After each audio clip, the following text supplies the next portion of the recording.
अस्सलाम वालेकुम viewers, welcome to my YouTube channel Arooj management science expert.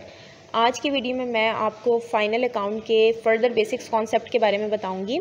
Last video में मैंने रेवेन्यू को और एक्सपेंस को डिटेल से समझाया था और आज की वीडियो में मैं आपको ट्रेडिंग अकाउंट के बारे में बताऊंगी, जिसमें ट्रेडिंग कंसर्न और मैन्युफैक्चरिंग कंसर्न को हम डिटेल से समझेंगे। इसके अलावा हम ग्रॉस रिजल्ट्स को और नेट रिजल्ट्स को भी डिटेल से समझेंगे। एंड आई होप कि मैं इस वीडियो के बाद जब न्यूमेरिकल स्टार्ट करवाऊँ तो उसमें हमारे जो कॉन्सेप्ट होंगे, बेसिक्स टर्म्स हमें पता होंगी, तो हम आसानी से वो न्यूमेरिकल सॉल्व कर सकते हैं। तो विदाउट टाइम वेस्ट किए टॉपिक स्टार्ट करते हैं।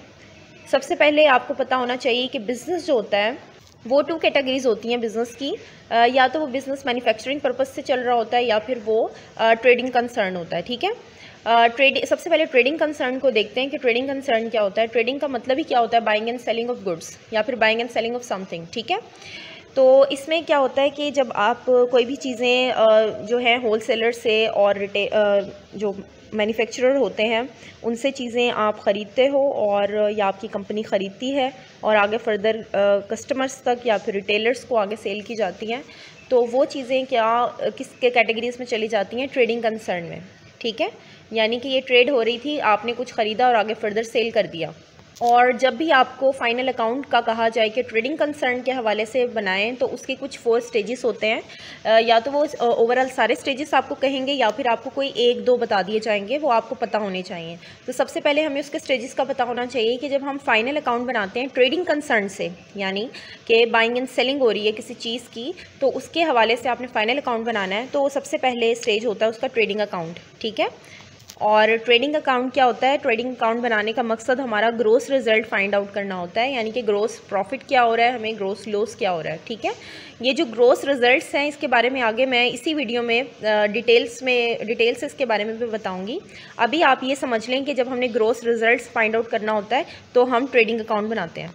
और profit and loss account second stage होती है इसकी, जिसमें ये क्यों बनाया जाता है? जब हम नेट रिजल्ट्स फाइंड आउट करना चाह रहे हैं कि हमें नेट प्रॉफिट हुआ है या नेट लॉस हुआ है एक बिज़नेस को, तो उसके लिए हम प्रॉफिट एंड लॉस अकाउंट बनाते हैं और इसको भी मैं इसी वीडियो में आगे डिटेल में भी समझाऊंगी।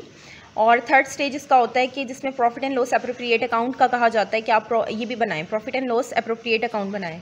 तो ये क्यों बनाया जाता है? यानी जब आप नेट रिजल्ट फाइंड आउट कर लेते हैं तो आगे उसको कैसे डिस्पोज ऑफ करना होता है या उस प्रॉफिट या लॉस को कैसे डिस्ट्रीब्यूट करना होता है, तो उसके लिए हम profit and loss appropriate account बनाते हैं। ठीक है, और लास्ट इसका फेज़ होता है जिसमें बैलेंस शीट कहा जाता है कि बैलेंस शीट बनाएं। तो बैलेंस शीट का आपको पता होना चाहिए कि वो क्यों बनाई जाती है। जब कंपनी अपनी फाइनेंशियल पोजीशंस देखना चाहती है या कंपनी की फाइनेंशियल पोजीशन को डिस्क्लोज किया जाता है, तो वो किसके थ्रू होती है? वो बैलेंस शीट के थ्रू होती है। ठीक है, कि कंपनी को कितना प्रॉफिट जनरेट हुआ है कंपनी को या कितना लॉस हुआ है, तो वो चीज़ हमें बैलेंस शीट बताती है। तो ये 4 स्टेजेस होते हैं जो कि आपको हमेशा याद रखने हैं कि ट्रेडिंग कंसर्न के हवाले से फाइनल अकाउंट बनाना होगा, तो ये 4 स्टेजेस आपको फॉलो करने होंगे। उसके बाद मैन्युफैक्चरिंग कंसर्न का अगर आपको कहा जाए तो मैन्युफैक्चरिंग का मतलब ही क्या होता है? मैन्युफैक्चर करना किसी चीज़ को, यानी रॉ मटेरियल आपने परचेज़ किया है और उसके ऊपर आपने प्रोसेसिंग की है और उसको फिनिश गुड में कन्वर्ट कर दिया है। तो ये सारा जो अमल होता है, ये सारा प्रोसेस होता है, इसको क्या कहते हैं? Manufacturing concern. और इसमें जो चीज़ें होती हैं बनाने के बाद, मैन्युफैक्चर करने के बाद होलसेलर्स को दी जाती हैं ताकि वो आगे, या डीलर्स को दी जाती हैं ताकि वो आगे फर्दर रिटेलर्स को या डायरेक्ट कस्टमर्स को सेल आउट करें। ठीक है, तो अगर इसमें कहा जाए कि फाइनल अकाउंट्स बनाएं मैन्युफैक्चरिंग कंसर्न से, तो उसके 5 स्टेजेस होते हैं। ठीक है, हमेशा याद रखना ट्रेडिंग कंसर्न के 4 स्टेजेस होते हैं और मैन्युफैक्चरिंग कंसर्न के 5 स्टेजेस होते हैं। सिर्फ एक इसमें एडिशन हो गई है फर्स्ट स्टेज की, क्योंकि मैन्युफैक्चरिंग कंसर्न है तो मैन्युफैक्चरिंग अकाउंट बनता है। ठीक है, और मैन्युफैक्चरिंग अकाउंट क्यों बनाया जाता है? कि हमें पता चले कि हमारा CGM कितना है, यानी कि कॉस्ट ऑफ गुड्स मैन्युफैक्चर्ड कितना है, हमारी गुड्स को बनाने में कितना पैसा लग गया है। ठीक है, इसीलिए हम ये मैन्युफैक्चरिंग अकाउंट बनाते हैं। और सेकंड स्टेज इसका होता है ट्रेडिंग अकाउंट। और ट्रेडिंग अकाउंट का आपको पता है कि ग्रोस रिजल्ट्स इसमें फाइंड आउट करना होता है, मैंने पीछे भी बता दिया है। और profit and loss appropriate account भी कहेंगे, वो प्रॉफिट एंड लॉस अकाउंट भी कहेंगे, इसके बाद बैलेंस शीट कहेंगे। यानी कि 4 स्टेजेस तो हमारे वही हैं जो हमारे ट्रेडिंग कंसर्न में थे। बस फर्स्ट स्टेज हमारा मैन्युफैक्चरिंग अकाउंट होगा, जो कि सिर्फ हमारी मैन्युफैक्चरिंग कॉस्ट को फाइंड आउट करने के लिए बनाया जाता है। ठीक है, और हमेशा याद रखना जब ये सारे स्टेजेस फुलफिल कर लेते हैं, ये सारे स्टेप्स आपने फुलफिल कर लिए हैं, तो फिर इसको ओवरऑल कलेक्टिवली क्या कहा जाता है? कि ये फाइनल अकाउंट है। ठीक है, या फाइनेंशियल स्टेटमेंट है जिसमें सारे स्टेप्स फॉलो किए जाते हैं। अब आगे मैं आपको ग्रोस प्रॉफिट या और ग्रोस लॉस के बारे में बताऊंगी, यानी ग्रोस रिजल्ट्स क्या होते हैं।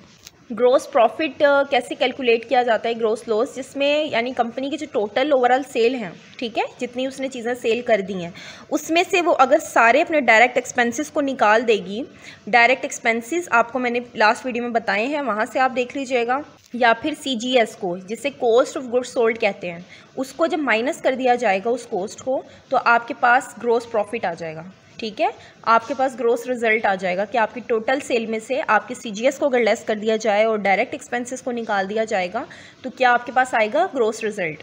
और ये भी आपने याद रखना है कि जो ट्रेडिंग अकाउंट, क्योंकि ग्रोस प्रॉफिट ट्रेडिंग अकाउंट में हमें रिक्वायर्ड होता है, तो ग्रोस प्रॉफिट कब होता है, जब आपकी क्रेडिट साइड आपकी डेबिट साइड से एक्सीड कर जाती है। ठीक है, और वो क्यों एक्सीड करती है, क्यों ग्रोस प्रॉफिट होता है, वो भी मैं बताती हूँ। क्रेडिट साइड पर हमेशा आपके रेवेन्यू रिकॉर्ड होते हैं। ठीक है, जो भी आपको अर्निंग हुई है वो सारी आपकी क्रेडिट साइड पर जाएगी, और जितने भी एक्सपेंस आपको इनकर हुए हैं वो सारे आपके डेबिट साइड पे जाएंगे। तो जब आपकी डेबिट साइड इंक्रीज़ हो जाएगी, यानी एक्सपेंस बढ़ गए आपके, और क्रेडिट साइड आपकी कम हो गई है, यानी आपकी रेवेन्यू कम हो गई है और एक्सपेंस बढ़ गए हैं, तो वो ग्रोस लॉस होगा। और इसी तरह से अगर आपकी डेबिट साइड जो है वो कम हो गई है और क्रेडिट साइड बढ़ गई है, यानी आपके रेवेन्यू ज़्यादा हो गई है और एक्सपेंस कम हो गए हैं, तो वो आपका ग्रोस प्रॉफिट होगा। ठीक है, सेकंड है इसमें नेट प्रॉफिट और नेट लॉस। ठीक है, यानी कि नेट रिजल्ट कैसे निकलता है, जब हम ग्रोस प्रॉफिट निकाल लेते हैं, ग्रोस प्रॉफिट का आपको पता चल गया कि जितनी टोटल सेल है उसमें से डायरेक्ट एक्सपेंसेस को निकाल देंगे तो आपके पास ग्रोस प्रॉफिट आ जाएगा।